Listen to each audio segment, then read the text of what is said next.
आपने तो कहा कि if it's a male then ही शाम को ले, औरतें हैं तो सुबह ले। लेकिन अभी की जो जनरेशन है वहाँ पे औरतें भी काम कर रही है, वो भी सोशलाइज कर रही है, चाहे हमारी फिल्म इंडस्ट्री हो, चाहे आज की जो नौजवान पीढ़ी है जो जेन जी करके बुलाया जाता है, इनकी लाइफस्टाइल ही बहुत अलग है। अब इन लोगों को अभी से पीसीओडी बहुत ज़्यादा, उसके बाद ये क्या बोलते हैं फाइबर्स होना, है ना, फाइब्रॉइड्स जो बोलते हैं वो होना, यंग लड़कियों के फाइब्रॉइड्स की सर्जरी की जाती है, ओके। तो उनका तो संतुलन टोटली मेंटली फिजिकली पूरा हिला हुआ है, इतना तो मैंने देखा हुआ है उसका। तो उनको इम्यूनिटी डिप्रेशन बहुत जल्दी हो जाता है, ये हो जाता है, वो हो जाता है।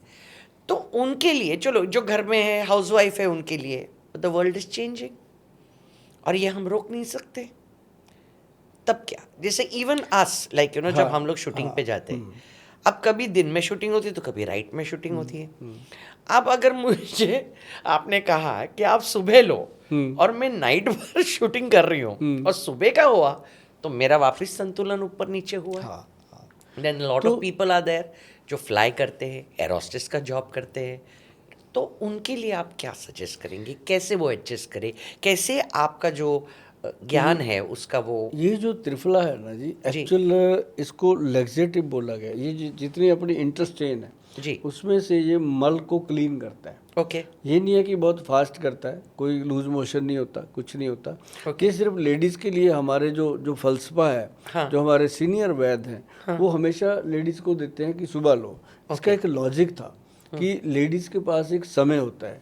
अब जैसे आपने बात करी कि हमारे पास तो समय ही नहीं है, ये लेडीज़ होती हैं 10% से ज़्यादा नहीं है। 90% लेडीज़, आप अगर रूरल में जाओ, 90% लेडीज़ जो हैं वो अभी भी घर पे हैं। ओके अब 10% है, अगर मान लो अपा कहते हैं कि 150 करोड़ की आबादी में 70 करोड़ लेडीज हैं, तो उनमें से 10% में ही बहुत तकलीफ है, 10% में ही तकलीफ है ज़्यादा। हाँ, जो गांव में है वो फिर भी काफ़ी हद तक ठीक है, क्योंकि उनके पास अपने घर का खाना है, घर का चूल्हा है। इधर जंक फूड है, इधर यहाँ पे फास्ट फूड है, फास्ट फूड है, लेट नाइट से। हाँ, तो ये रात को खा सकते हैं। इसका कोई ये नहीं परमानेंट कि इसने जेंडर देख के खाना है। ये है कि जो लोग सुबह खा सकते हैं। अब जैसे बहुत सारे पुरुष लोग हैं, उनके लिए हमने इवनिंग का रखा होगा कि 5 बजे के बाद जैसे ऑफिस से घर आते हो तो खा लो जी। अब जैसे कोई रात को तो लटक रहा है बेचारा सारी रात जी, सुबह आगे उसने सोना है नाइट ड्यूटी वाले ने जी, तो उनको वैसे जैसे डॉक्टर रिकमेंड करते हैं फिर उनको वैसे रिकमेंडेशन दी जाती है। तो वो बताते हैं सारी बात। लेकिन इसका सबसे ज़रूरी पार्ट यही है कि जो महिलाएं हैं वो सुबह खाती हैं जी, वो कैसे खाना होता है, जैसे 1 चम्मच रात को पानी में डाल दिया, पड़ा रहा सारी रात, सुबह वो उठ के घोल करके उसको सिप कर करके पीना है। पीने के बाद 15-20 मिनट में प्रेशर बनता है और पेट बिल्कुल क्लियर हो जाता है। और जैसे जो जेंट्स लोग हैं वो सीधा लेते हैं इसको चम्मच से या पानी में घोल के भी ले लेते हैं, उसके लिए रखने की ज़रूरत नहीं होती, वो ऐसे ही लेते हैं। और इसका सबसे बड़ा बेनिफिट क्या है कि बॉडी के अंदर जब ये जाता है ना जी, तो 15-20 मिनट हार्डली आधे घंटे में पेट फ्रेश होगा ही होगा। और उसके बाद एकदम जो होता है कि आदमी का शरीर जो है वो ऐसे लगता है कि जैसे बहुत लाइट हो गया एकदम। ओके। किसी ने मुझे ये कहा था कि त्रिफला जो आप पाउडर बनाते हो वो ज़्यादा लंबे अरसे तक नहीं लेना चाहिए, इट हार्म्स योर स्टमक। क्या ये मिथ है, क्या ये अफवाह है? नहीं, ये अफवाह नहीं है। जैसे हम भी बताते हैं लोगों को कि हफ्ते में कम से कम 2 दिन इसको छोड़ देना चाहिए। और या फिर इसको 1 महीना लो, 15 दिन छोड़ दो। ये जो सबसे ज़्यादा बेटर इसका फार्मूला लिखा है वो लिखा है कि हफ्ते में 2 दिन छोड़ दो, अदरवाइज इसकी एडिक्शन हो जाती है। जब एडिक्शन हो जाती है ये काम करना बंद कर देता है। अच्छा। तो इसको हफ्ते में 5 दिन खाओ, 2 दिन छोड़ो, ये बहुत गुड रिजल्ट देता है। और इसका ये मिथ नहीं है, ये सच्चाई है, ये सच्चाई हाँ, ये आपको नॉलेज है। ये मैं समझ नहीं पाया कि कहाँ से आओ ये आपको हर एक बंदे को नहीं पता इस बात को। ये बात कोई बहुत ही विद्वान वैद्य लोग बताते हैं इस बात को। जरूर आप किसी के संपर्क में रहे होंगे वैद्य मैंने कहा था आपको कि मुझे आयुर्वेदा में बहुत इंटरेस्ट है। I am very close to Ayurveda basically. इसलिए मैंने कहा था कि इसकी आदत लगती है तो असर कब बंद होने लगता हाँ, है। असर तो जैसे कम। आपने कहा कि 7 डेज में से 5 डेज लो, लो, 2 दिन हाँ, 2 दिन रेस्ट छोड़, करो, हाँ, हाँ। और उसकी एडिक्टिवनेस मत कीजिएगा। बिल्कुल, बिल्कुल। Okay okay, that's fantastic, that's better. मैंने यहाँ पर और भी बहुत सारी चीज़ें देखी हैं, और मेरे को जो इंटरेस्ट कर रही है वो ये वाली बॉटल है। व्हाट इज़ काला गोंद? काला गोंद ये ना पेड़ का एक गम है।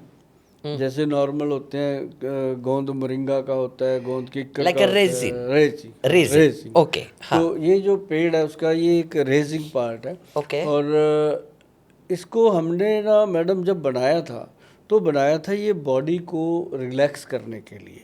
इसके अंदर इतनी शक्ति है कि अपने शरीर के अंदर जो साइनोवल फ्लूइड है, जैसे हमारे बॉडी में 360 जॉइंट हैं, हर जॉइंट पे एक फ्लूइड काम कर रहा है, तो ये जो वो चल रहा है। अब जिसे थोड़ा सा ड्राई हो जाए तो यहाँ चीख निकल जाती है, इतने से भी दर्द पैदा हो जाता है। तो वो फ्लूइड जो बॉडी के अंदर है, एज के अकॉर्डिंग वो चीज़ें कम होने लगती हैं।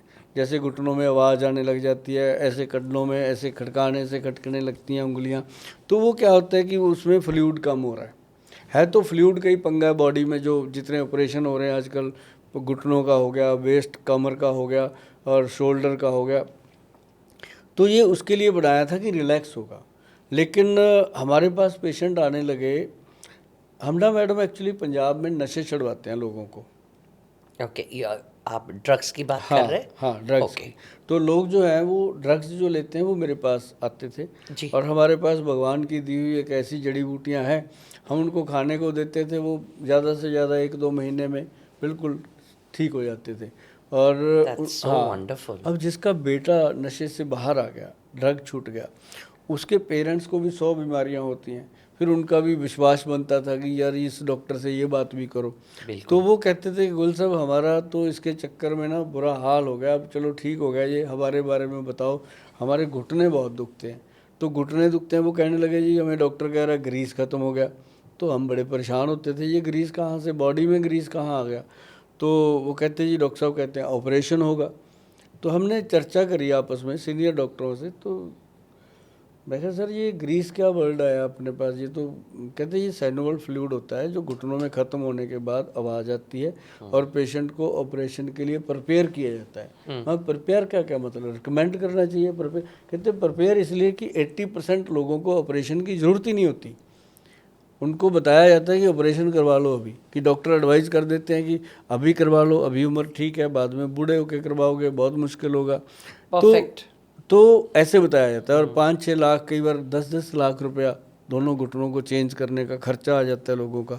और बात करते करते मैंने कहा सर जो अपा ने बनाया वो साइनोवल फ्लूइड के लिए कैप्सूल काला गोंद, उसका क्या? कहते वही है, बस उसके साथ पंचम हल्दी लगा दो।